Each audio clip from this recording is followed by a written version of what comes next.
It's a good morning in New Jersey. How is everybody doing? If you're finding me for the first time, my name is Penny. Welcome to my page. I come here a few days a week, 4 to 5 days a week. My goal is to inspire you. My goal is to hope that you can listen and learn something from what I'm about to share. We are talking about ourselves. A lot of us are not aware of who we are, and that makes it so difficult for us to have good relationships because we don't know who we are. So we are doing this book. This book, I picked it from one of the shops. It costed me $5, but it's a very good book. It's just going to help you understand and know who you are, so it's easier.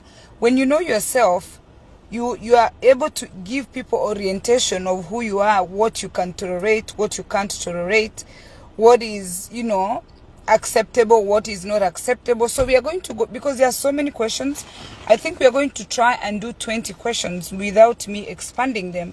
So get your pen and paper and let's go to the questions straight away. So the number one question they are asking for you to write and ask yourself, how do you believe people fall in love? First of all, do you even believe in falling in love? How do you believe? Write it down and think about it. How do you believe people fall in love? Okay? Do you believe, do you believe in something that we call the one? Are you with that, the one? The one means you found the one. Do you know what that means? Like I'm thinking right now, my husband is the one. In fact, I need to clear my vision so I can see you guys. And be active listeners. Active listeners are people who are saying something. Put on like the emoji, say hello. So I know you're here. Don't just listen. We have to, it's a two-way. Clear your vision always, by the way.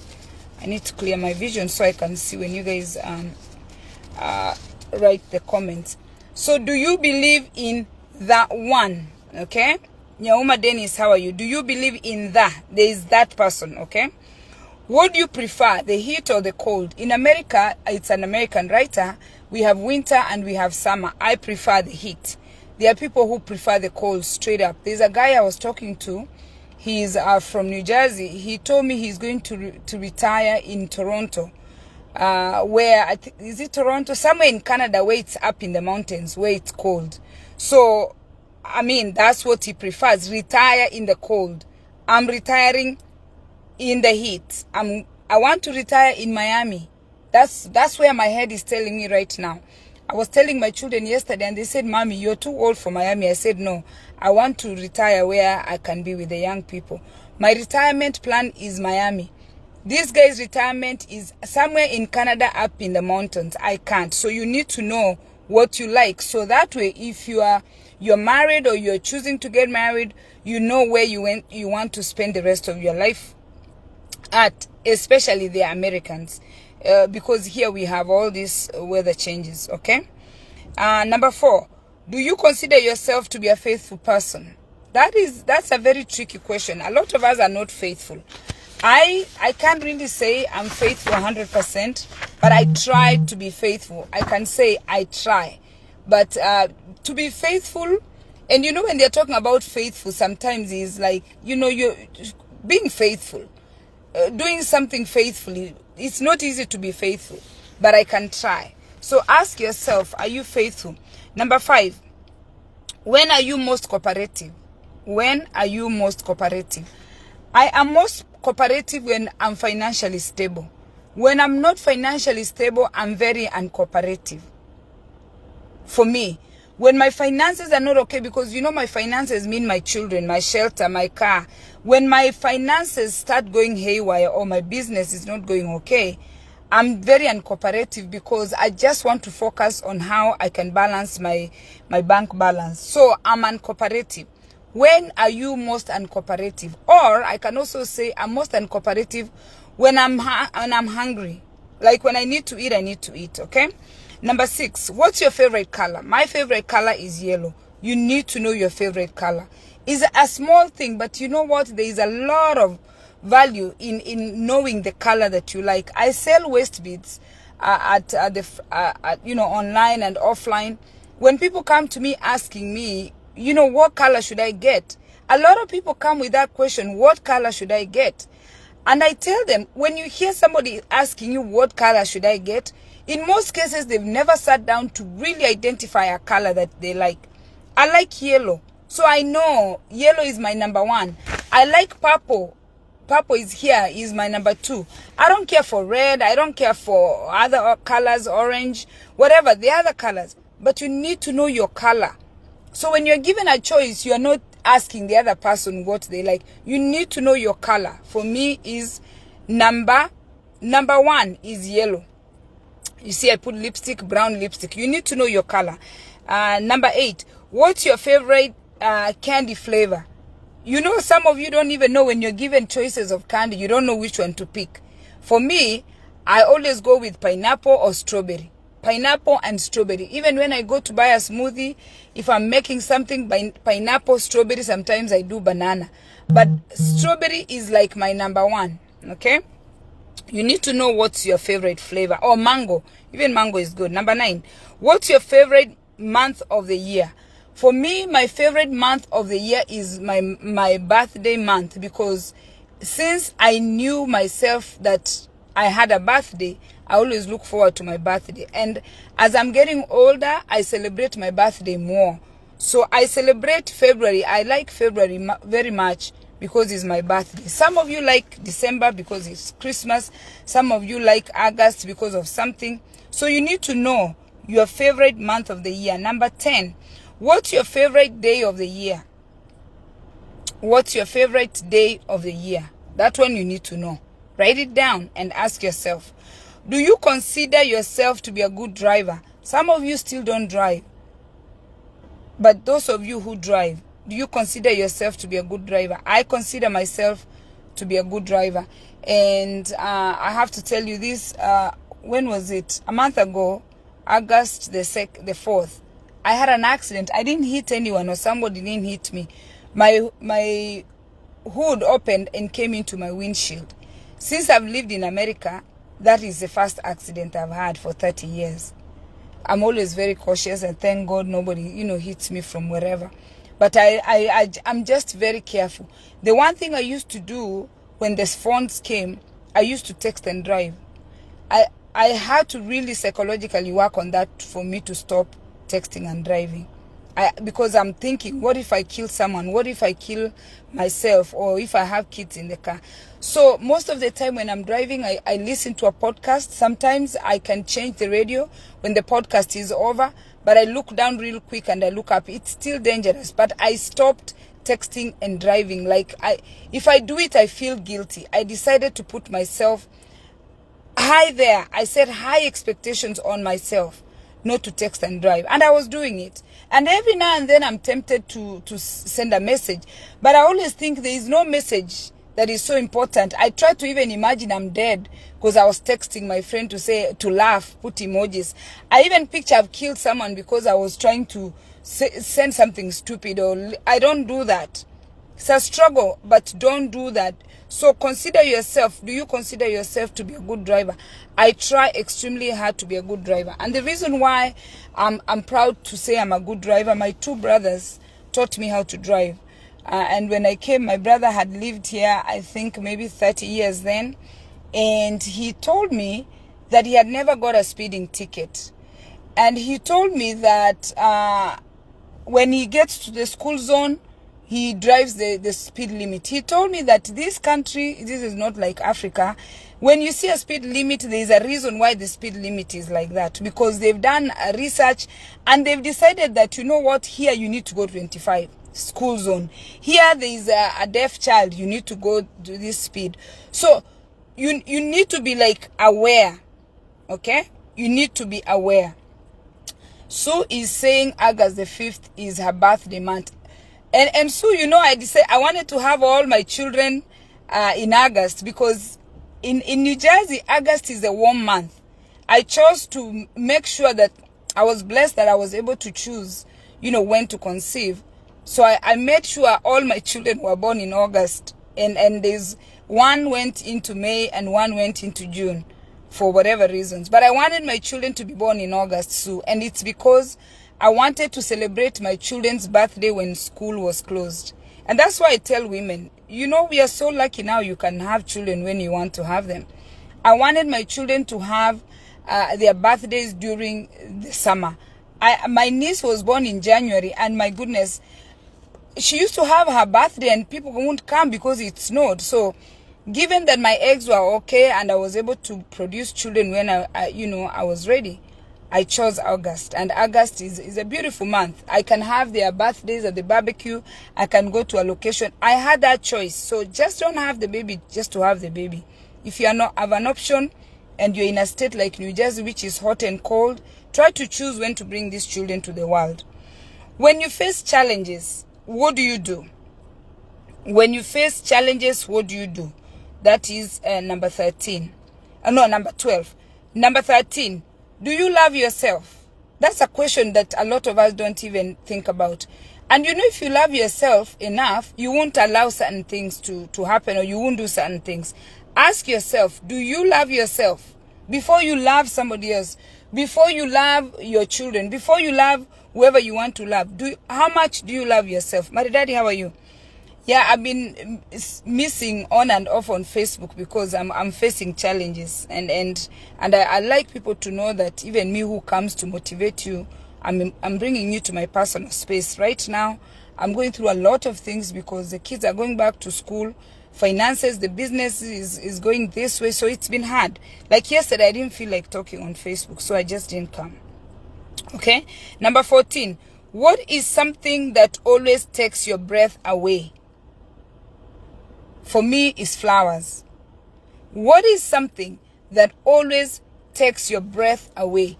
I saw flowers in Pennsylvania and I was like, wow, I love flowers.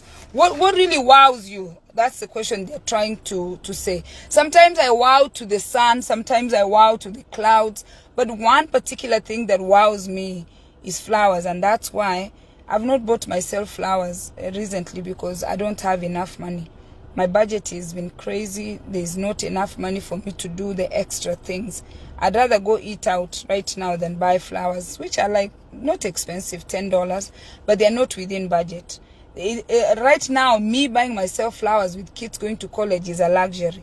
So I'm choosing not to buy myself flowers. But every 2 weeks, every pay period, I buy myself flowers. And when I go to buy the flowers, they wow me. They're so beautiful. So what is that one thing that wows you? Oh, Sue, now you are my favorite follower. You guys, look at Sue. She's an active listener. When I ask these questions, in fact, that is the best way we're going to do this thing. Right, so that way I can also see. Right, even me, I want to hear what you guys like as I'm reading through the questions. That's how we're going to go through this book. Write those things as I'm going. Don't just wait and think on yourself. You need to know. And you know Sue is writing because she knows. Sue has been out here, so she knows what's wowing her. So we'll take you to Kenya. The palm trees in Kenya are going to wow you. Okay? Number 15. What is something that doesn't affect you but it affects others? What is something that doesn't affect you but it affects others? For me, it's too funny. I don't care what you think. Like most of the time, I don't know why people care what other people think, because I'm always asking myself, who are they? Even my own mom. Like, I don't care what my mom thinks, because mom is old. When I started wearing skinny jeans, my mom was thinking that I'm being disrespectful, that I want to show my butt around the house. I said, no, mom, this is the current, this is how the jeans are going. Because, you know, when we started wearing trousers, the trousers were like wide-legged. So when the skinny jeans came in, my mom was living with me. And then she kept asking me, oh, now you're being disrespectful. You don't think this is shameful? She was going on and on. My mom is 86. So her opinions about me don't really, like really, I'm at this age. Things have changed. So for me, I see a lot of people worried about what people think about them. But I'm never worried, because you don't know my story. I came from a village. I grew up in a polygamous family. I've been strong. You don't know my story. So I rarely care what your thoughts are. You can give me your thoughts, but really, your thoughts don't really mean much. And to even tell you how people's thoughts really shouldn't matter. We raise children. I've raised my children. They are my children I for all these years. And their thoughts about me, some of them are like, oh my God. Your own children will tell you things you're like, oh, did they just say that? But you know what? That's their thoughts. And these are my kids. I love them. They love me. But some of the things like now they've been trying, they tell me to lower my standards. They try to tell me you're too much. This is not Nyando Chevere. These kids are just telling me all kinds of things. So I'm not, if my own kids that I gave birth to have something negative to say that they don't like, who's everybody else? So it's never my issue. It's an issue, and it's something that, you know, I learned like through my father. I don't really care. But if you have a valid concern that you want me to work on, if you have a feedback, or like someone told me, Penny, make your videos short. They are too long. If somebody has a feedback that is going to help me, I will take it. But what they think about me, it's none of their business. Today I didn't want to wear the earrings. I don't wear. One day I want to wear lipstick. Another day I don't wear. I don't really care what people think, because these people really don't. I don't owe them anything. So I wanted to expand on that, because this is a big one. People really care what other people think about them. Okay, number 16. Do you do anything to ensure you get a good night's rest? Do you do anything to ensure you get a good night's rest? And I want to answer that.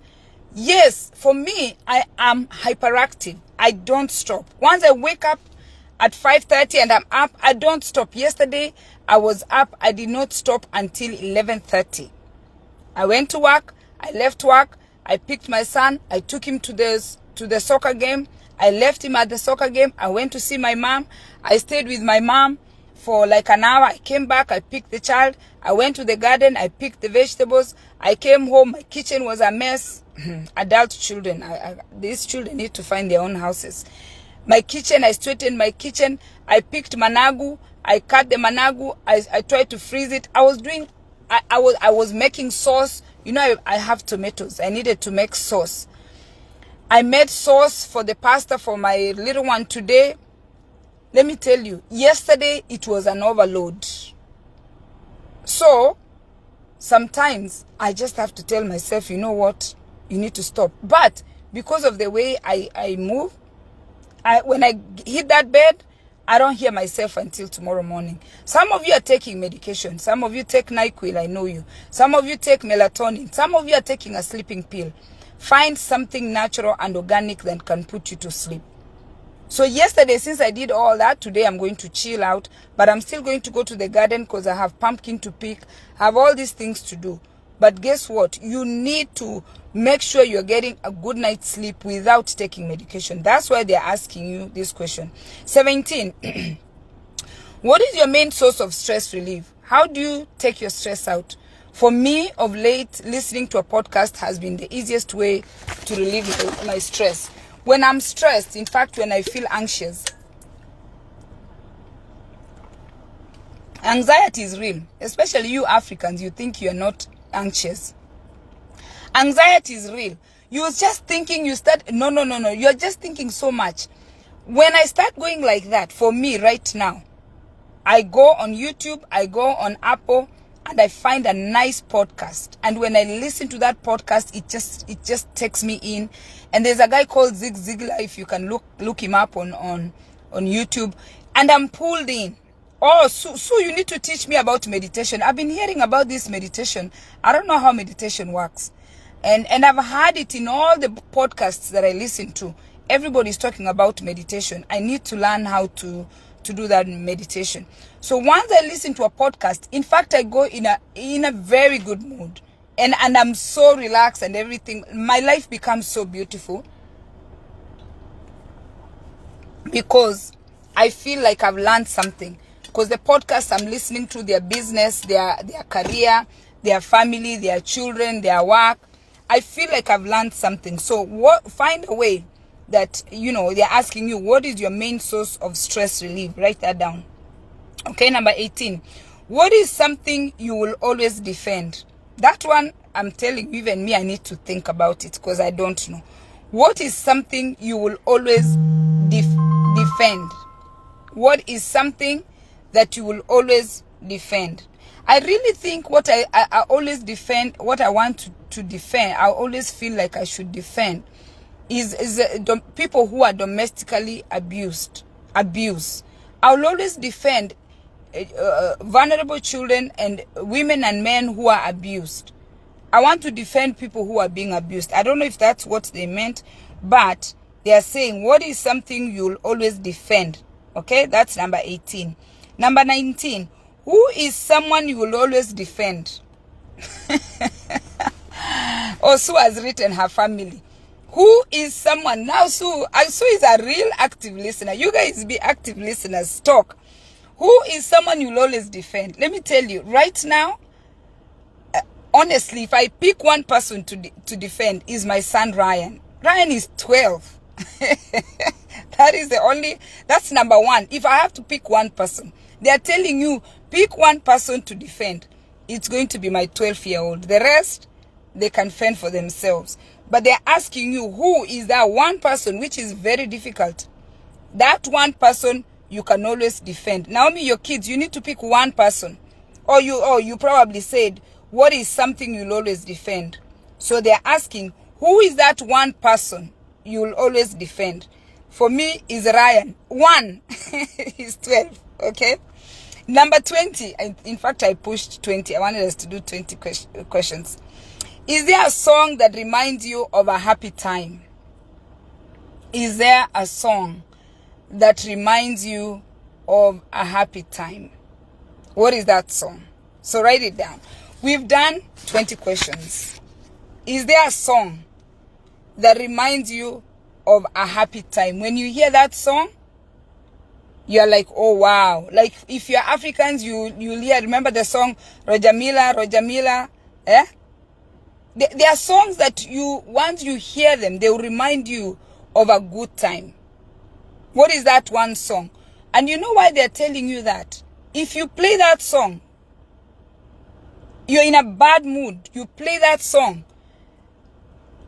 especially for those of you who are in mental health, or those of you who have studied the mind, you will be so surprised that once you hear that song, your brain, there is a chemical that is going on in the brain that is just going to make you feel great. So know that one song, because now all the songs that we used to love, all the songs that you love are there. Remember, Africans, do you remember Michael Jackson songs? Like the way we used to hear Michael Jackson song and we just go crazy. Do you remember Yvonne Chaka Chaka song if you're 50 plus? So the reason why they're asking you that question, because you might be having a bad day. Your supervisor is driving you nuts. You're just so, and you go find that song on YouTube, because right now everybody has access to YouTube. You play that song, you're going to feel good. We are done. Thanks for watching. Please share this video on your page. If you've not liked my YouTube or subscribed to my YouTube channel, do that. And we are going to try to push 20 questions a day for 4 days. Yes, so we can finish this book, because we are trying to know who we are. Because for me, by the way, you guys, you know the Sue you see here? Sydney Lael was my supervisor for a long time. And she had a strong personality, I had a strong personality. But I felt that we worked together because she always knew what she wanted and I always knew what I wanted. Regardless of whether it's your child or whoever, the CEO, it doesn't matter who you are to me. When you come to me, I'm ready to put your brakes. Because there's what I like and there's what I don't like. And that is one thing we need to know. You need to know so you can, when your spouse is doing something you don't like, so they know that Penny doesn't like this. If it's your supervisor needs to know that Penny doesn't like this. If it's your children need to know that Mommy doesn't like this. If somebody is going to buy me a cup, they are going to know that I will bring Penny a yellow cup. This cup was bought to me by my son. He was somewhere walking and he saw this cup. And he knows Mommy likes yellow. He came, I didn't need a cup. But he came home with this cup. I have my friend in Texas, Becky. She was online shopping. I don't know what she was buying, and she saw a small wallet business. Where is it? A small wallet online. I didn't ask her for it, for business cards. I didn't call Becky and say buy me a yellow wallet. No, she was somewhere shopping. She saw it, and she sent me this, and I was so happy. And when I meet people, you know, like, you know how you want to be like professional, and you're looking like you got your stuff together. I just flip this thing out and I take my business card. I have my Juice Plus cards. You see, it's business. It's a business card pouch. So I feel great. It's the little things, but because Becky knows that I like yellow, or I love yellow, she sent me this. She bought me this. And sometimes it's not even a very expensive thing. Like this cup might have been $5, but I have it because my son thought mom loves yellow. And when I receive it, I feel very good. Thanks for watching. Go to YouTube and share this video. My goal for you is to inspire. My goal to you is to inspire you. Hope you're inspired. I've taken your 20 minutes. My goal is to hope that you listen and you learned one or two things. So that way, you're living a life with purpose. You're not just waking up and living. If you're waking up and you don't have a purpose, if you don't have what you need to do, you're just going to live an empty life. The destination is the same, 6 feet under. We will all eventually leave this world. I spoke to my daughter yesterday, and I said, when I'm 50, when she's going to be 50, I'll be long gone. She says, Mom, don't say that. But that's the reality. When my daughter is going to be 50, how old am I going to be? I will not be there. And I told her the destination is the same. We are all going to die. But we want our journey along the way to be as comfortable as possible. We don't want our journey to be so hard. You have to work hard to make sure that you are traveling in the best way you possibly can, which is first class. If you can fly first class, you will come back and tell me, no, economy is not my thing. First class is my thing. But you're all going to Hawaii. You're all going to Africa. You're all going to one destination. But one person has more legroom. One person is being catered to compared to the other person who's behind there. And that's why I come here. You just need to learn to make your journey as comfortable as possible. And you also want to have options while you are traveling. You don't want to be traveling with no options. If you travel with no options, you're going to be stuck. If you've ever flown, the last time I was going to Jamaica, I flew to Florida. When we go to Florida, they canceled the flight to Jamaica. And they told us that flight is not flying until a day later or something. We had to go book ourselves somewhere. Then now, once we got back from Jamaica coming to New Jersey, as soon as we landed, they said, oh no, the airline has canceled the tickets. We had to buy new tickets. Me and my sister had to buy brand new tickets. If you don't have money to make those options, you will stay at that airport until the next flight is available. That's if you are traveling on like a tight budget. You will have to stay there until the airline avails another flight. Cheers, God bless you, and thanks for watching.